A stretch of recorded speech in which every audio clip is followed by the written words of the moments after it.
संत मन मोकळे करून बोलले तर लिंगच दिसते. असं म्हटल्याप्रमाणे सिद्ध साक्षात लिंगच झालेला दिसला. गुरूंकडे राहून 12 वर्षाचं तप पूर्ण झालं.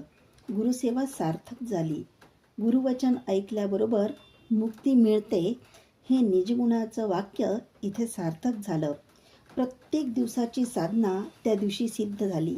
अज्ञान जाऊन ज्ञानपूर्ण होऊन नित्य आनंदभरित होऊन राहिला सिद्ध. गुरुला स्पर्श करून गुरु झाला. गजदंड शिवयोगी विचारसागरातून बाहेर येऊन, सिद्धा, आज तू पूर्ण धन्यता प्राप्त केलीस. तुझ्यासारख्या शिष्याला प्राप्त करून मी धन्य झालो. तुझी मनोवृत्ती सदा निर्गुणात निराकारात आरूढ होऊन राहू दे, म्हणून तुला सिद्धारूढ भारती नामकरण